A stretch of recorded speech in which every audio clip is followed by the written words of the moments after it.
Hello and welcome to my kitchen. My name is Emilia and today I am making a affordable, easy and really delicious 3-course meal for Valentine's. Me and my husband has always splurged and been quite particular with the Valentine's dinner. We are foodies, we love to indulge, and if we're not at a really fancy restaurant on this day, we're at home cooking a really nice dinner. But this time around things has changed. We now have a toddler and we live on the countryside, so things aren't as readily available for us anymore, and we don't have that kind of time. And I know that so many are at the same stage in life, so like a 3-course meal is not necessary. But I think if the ingredients are cheap enough and you maybe have most of it already at home in your pantry,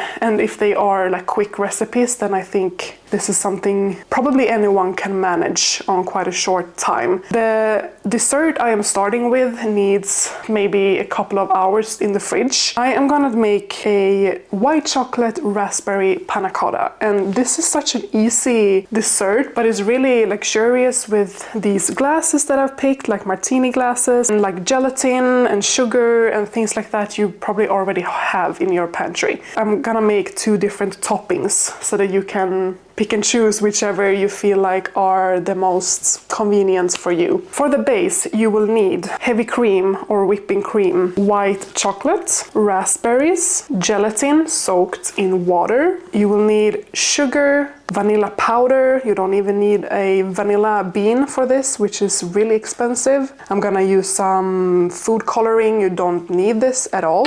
And this is also optional for one of the toppings is powdered sugar. But I'm gonna explain what I'm gonna do for the toppings. I just have a little plate with parchment paper here that is for one of the toppings. So this is also optional. And you need a small saucepan. Alright, so here comes the really easy part. You're gonna want to turn on your stove, add the cream, together with the sugar and the vanilla powder or vanilla extract. You want this to come up to a boil, and you want to whisk in the sugar.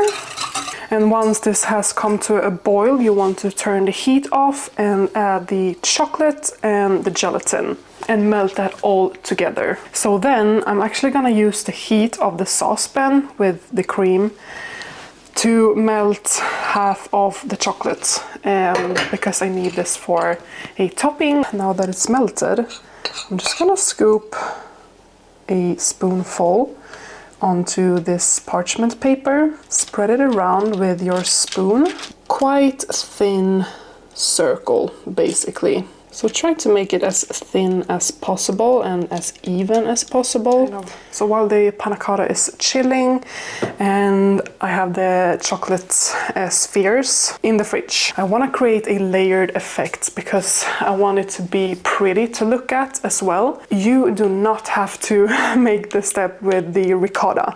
I just had this in the fridge. So here I've thawed some raspberries that I'm just mushing a little bit. So I'll just put a little bit in the bottom. Thought that would be quite fun and pretty. I'm just gonna add a little dollop of ricotta and sort of mix that in with the raspberry juice here. And my thought is that it will get pink on top of the raspberry.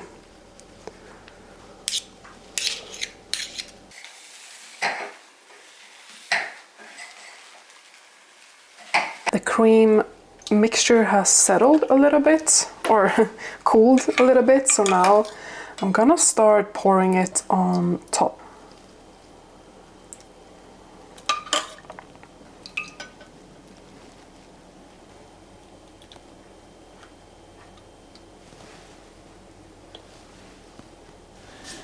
Alright, so while the dessert is in the fridge. I'm gonna start with the main course, which would actually be a soup, and that is kind of controversial, I guess, for like a fancy Valentine's dinner, but I personally think that soup and stews are heartwarming, cozy meals that you can have, especially like during winter. It just screams love, basically. So I've prepped here for a lentil soup with like coconut milk, and one thing I didn't mention before is that everything is vegetarian. That is mainly because I eat a lot of vegetarian food, so that's what I have at home, but also because meat, seafood, all of that, it can be quite expensive, so you don't have to like take anything out of the freezer and thaw it out. So all I'm gonna do here now is just add onions and carrots into a pot, let that soften a little bit. And as for the lentils, I use already like boiled lentils that you can buy in a package like this, already made. But of course you can add like red dried lentils if you want. I have pre-diced frozen ginger in my freezer always. You can also use grounded ginger, all of the spices that most of you probably have in your spice jar. I am adding tomato puree as well, just for a little deeper flavor. Most of you probably have this already at home. If you don't need this step. So now add all of the spices, and I am using some cumin. I have some coriander, just a small amount of red hot chili peppers, and I also added turmeric. These spices are heat and fat soluble, so you need fat and you need heat for it to really bring out the flavor. So lower down the heat and let it, you can like smell it, oh so good. Add 8 deciliter or 800 milliliters of water. At this point you can add a bouillon cube, but I really don't think that's necessary. There's already so many spices, but you do want to add salt. So if you're using dry lentils, now is the time to add them, because this is gonna simmer for about 15 minutes under a lid. While the soup is simmering on the stove, I am prepping the starter.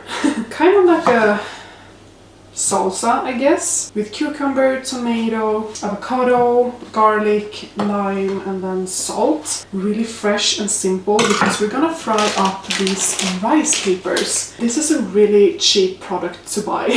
And I actually have this from when I made some spring rolls. And these are vegetables that most people do keep in the fridge. Garlic you probably already have. This would have been so good with some fresh cilantro, but I don't have that at home. What I do have though is parsley.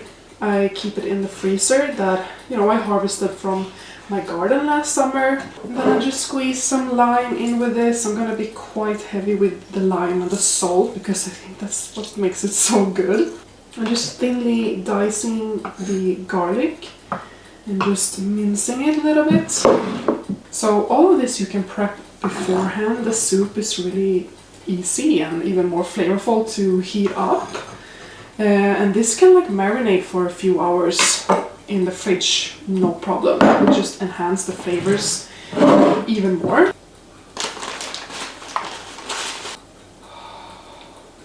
I apologize about the sound in the previous 2 clips, because I left the mic on my apron that I hung up on the other side of the kitchen.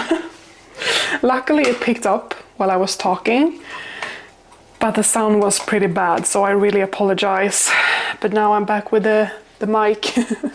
And I'm gonna add the lentils and the coconut cream or milk. I use the lighter version, which has 8% fat, so it's a little bit more healthy, but it doesn't get as creamy. But that doesn't matter, because I'm gonna add a dollop of also 0% fat, but nonetheless a dollop of like Greek yogurt on top. I'm just gonna let this simmer for maybe 2 minutes. I'm also gonna add tomatoes, smells so good as soon as the coconut milk goes in. A splash of lemon juice. You do want to taste it and adjust with salt, lemon juice, so there's a perfect balance. And with more spice if you want to. If it lacks spice, then go ahead and add.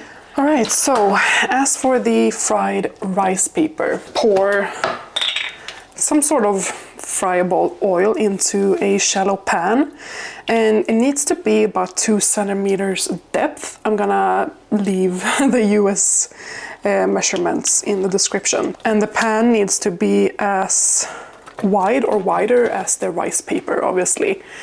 So about this much, and then we're gonna heat it up to about 170 or 180 degrees Celsius. Again, I'm gonna leave US measurements down below. And it does go pretty quickly, so have everything prepped beforehand. Maybe 2 is enough, or maybe I'll do all of them since I already have the oil. Then I have just a plate with paper here, tongs, tools to pick it up. It's rising every second, so in a few seconds it's gonna be ready. And you can even take just a tiny little piece and drop it in, and you'll see if it starts bubbling, and it does. All right, so it's 170 now.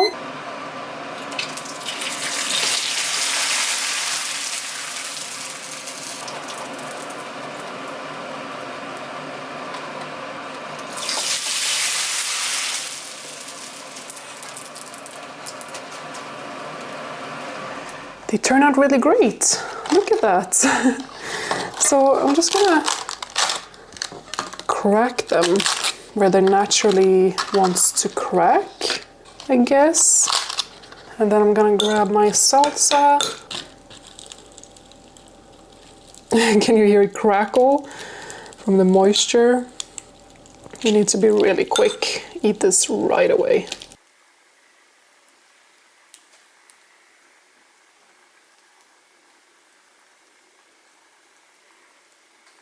All right, so I'm gonna taste it now.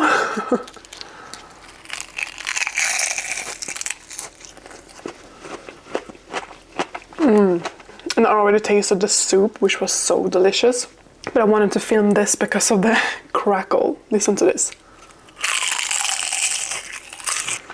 I'm gonna serve the soup with naan bread that I had in the freezer. You can use whatever bread you want or without bread. Now thought about my outfit. I didn't think about it this morning, but I could have added something red, like a black top with red lipstick or red nails or something for the sake of the Valentine's theme. All right, so now is a really good time to finish the desserts. You have the soup done, maybe it's still simmering on the stove. You have your rice paper, your salsa, everything is done, ready to be assembled. Your panna cotta is chilled and set in the fridge. You have candles lit, romantic music, and you feel happy and inspired. So then you start to assemble the desserts. For the first kind of topping or decoration, we already have that white chocolate sphere. But then the other half is kind of like a raspberry glaze.